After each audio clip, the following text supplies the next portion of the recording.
हमेशा की तरह मैं आज भी परिसर के बाहर बैठे भिखारियों की मुफ्त में स्वास्थ्य जांच में व्यस्त था। स्वास्थ्य जांच और फिर मुफ्त में मिलने वाली दवाइयों के लिए सभी भीड़ लगाए कतार में खड़े थे। सहज ही मेरा ध्यान गया एक बुजुर्ग की तरफ जो मेरे करीब ही एक पत्थर पर बैठे हुए थे। सीधी नाक, घुंघराले बाल, निस्तेज आंखें, जिस्म पर सादे लेकिन साफ सुथरे कपड़े। कुछ देर तक उन्हें देखने के बाद मुझे यकीन हो गया कि वो भिखारी नहीं। उनका दायां पैर टखने के पास से कटा हुआ था और करीब ही उनकी बैसाखी रखी थी।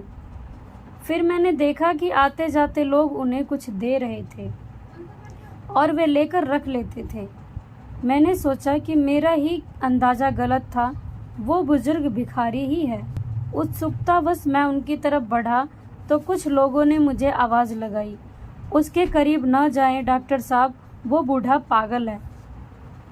लेकिन मैं उन आवाज़ों को नज़रअंदाज करता मैं उनके पास गया। सोचा कि जैसे दूसरों के सामने वे अपना हाथ फैला रहे थे वैसे ही मेरे सामने भी करेंगे। लेकिन मेरा अंदाज़ा फिर चूक गया। उन्होंने मेरे सामने हाथ नहीं फैलाया। मैं उनसे बोला, बाबा आपको कोई शारीरिक परेशानी है क्या? मेरे पूछने पर वे बैसाखी के सहारे धीरे धीरे उठते हुए बोले, good afternoon doctor, think I may have some eye problem in my right eye. इतनी बढ़िया अंग्रेजी सुनकर मैं अवाक रह गया। फिर मैंने उनकी आंख देखी, पका हुआ मोतियाबिंद था उनकी आंखों में। मैंने कहा, मोतियाबिंद है बाबा, ऑपरेशन करना होगा। बुजुर्ग बोले, oh correct, I had correct operation in 2014 for my left eye in Ruby hospital. मैंने पूछा, बाबा आप यहाँ क्या कर रहे हैं? बुजुर्ग, मैं तो यहाँ रोज़ ही 2 घंटे भीख मांगता हूँ सर। मैंने बोला, ठीक है, लेकिन क्यों बाबा? मुझे तो लगता है आप बहुत पढ़े लिखे हैं। बुजुर्ग हंसते हुए बोले, पढ़े लिखे? मैंने कहा, आप मेरा मजाक उड़ा रहे हैं बाबा। बाबा, oh no doctor, why would you I sorry if I hurt you.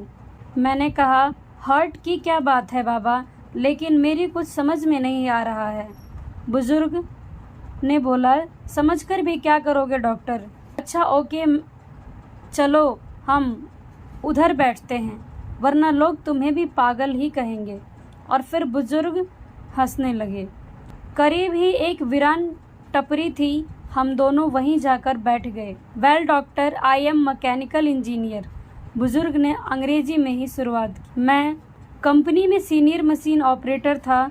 एक नए ऑपरेटर को सिखाते हुए मेरा पैर मशीन में फंस गया था और ये बैसाखी हाथ में आ गई। कंपनी ने इलाज का सारा खर्चा किया और बाद में कुछ रकम और सौंपी और घर पर बैठा दिया, क्योंकि लंगड़े बैल को कौन काम पर रखता है सर।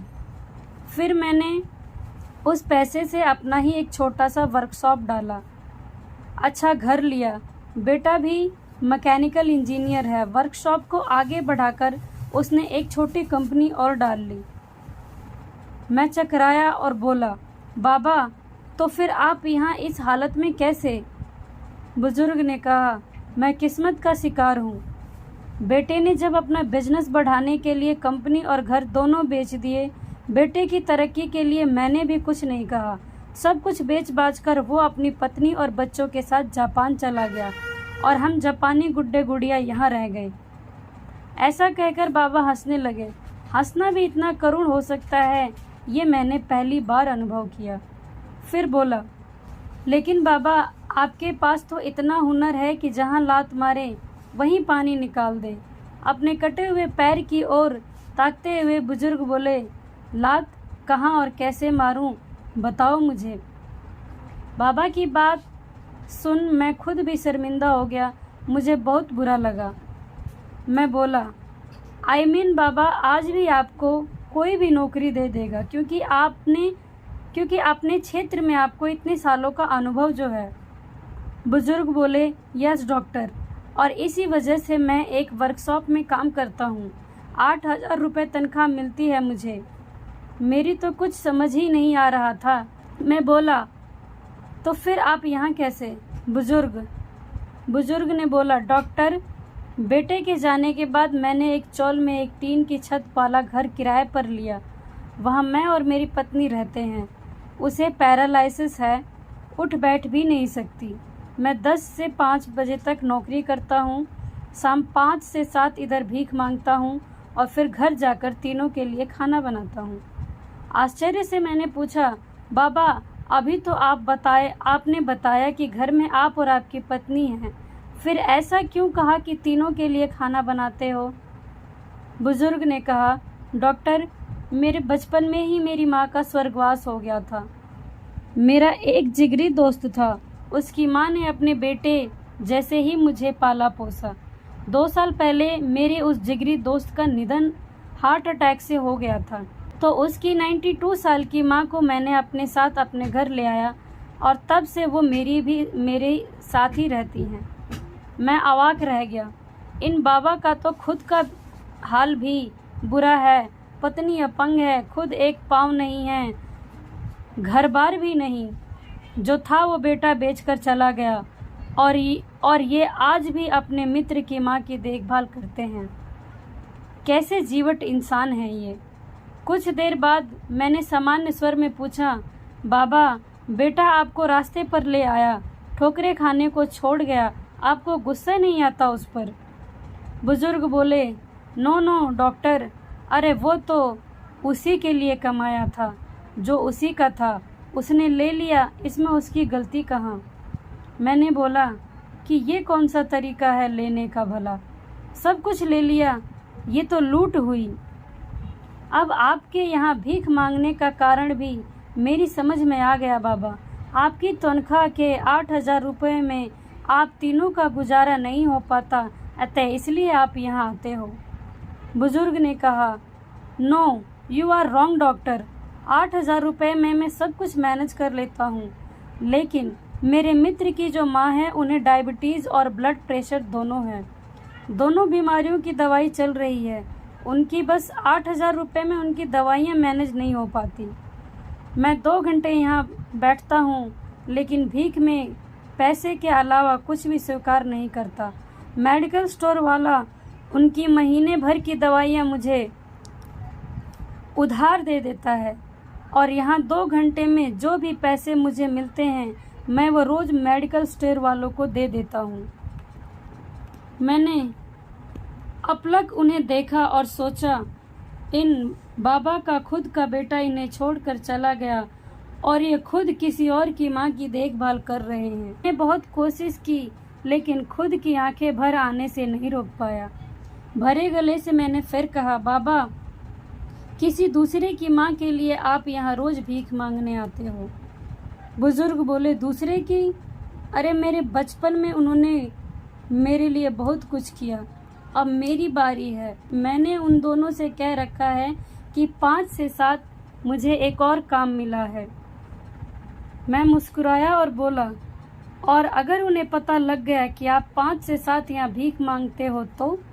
बुजुर्ग बोले, अरे कैसे पता लगेगा, दोनों तो बिस्तर पर हैं, मेरी हेल्प के बिना वे करवट तक नहीं बदल पाती, यहाँ कहाँ से पता करने आएगी। बाबा की बात पर मुझे भी हंसी आई, लेकिन मैं उसे छिपा गया और बोला, बाबा, अगर मैं आपकी माँ जी के लिए अपनी तरफ से नियमित दवाई दे दूँ तो ठीक रहेगा ना? फिर आपको भीख भी नहीं मांगनी पड़ेगी। बुजुर्ग बोले, नो डॉक्टर, आप भिखारियों के लिए काम करते हो, माँ जी के लिए आप दवाई देंगे तो माँ जी भी तो भिखारी कहलाएंगी। मैं अभी समर्थ हूँ डॉक्टर, उनका बेटा हूँ मैं। मुझे कोई भिखारी कहे तो चलेगा, लेकिन उन्हें भिखारी कहलवाना मुझे मंजूर नहीं। ओके डॉक्टर, अब मैं चलता हूँ, घर पहुँचकर खाना भी बनाना है मुझे। मैंने निवेदन स्वरूप बाबा का हाथ अपने हाथ में लिया और बोला, बाबा, भिखारियों का डॉक्टर समझकर नहीं, बल्कि अपना बेटा समझकर मेरी दादी के लिए दवाएं स्वीकार कर लीजिए। अपना हाथ छुड़ाकर बाबा बोले, डॉक्टर, अब इस रिश्ते में मुझे मत बांधो प्लीज़। एक गया है हमें छोड़कर, आज मुझे स्वप्न दिखाकर कल तुम भी छोड़ गए तो अब सहन करने की मेरी ताकत नहीं रही। ऐसा कहकर बाबा ने अपनी बैसाखी संभाली और जाने लगे, और जाते हुए अपना एक हाथ मेरे सिर पर रखा और भर भराई ममतामयी आवाज में बोले, अपना ध्यान रखना मेरे बच्चे। शब्दों से तो उन्होंने मेरे द्वारा पेश किए गए रिश्तों को ठुकरा दिया था, लेकिन मेरे सिर पर रखे उनके हाथ के गर्म स्पर्श ने मुझे बताया कि मन से उन्होंने इस रिश्ते को स्वीकारा था। उस पागल कहे जाने वाले मनुष्य के पीठ फेरते ही मेरे हाथ अपने आप प्रणाम मुद्रा में उनके लिए जुड़ गए। हमसे भी अधिक दुखी और अधिक विपरीत परिस्थितियों में जीने वाले ऐसे भी लोग हैं। हो सकता है इन्हें देख हमें हमारे दुख कम प्रतीत हों और दुनिया को देखने का हमारा नज़रिया बदले। हमेशा अच्छा सोचें, हालात का सामना करें। कहानी से आंखें नम हुई हो तो एक बार उत्साहवर्धन जरूर करें एवं अधिक से अधिक शेयर करें।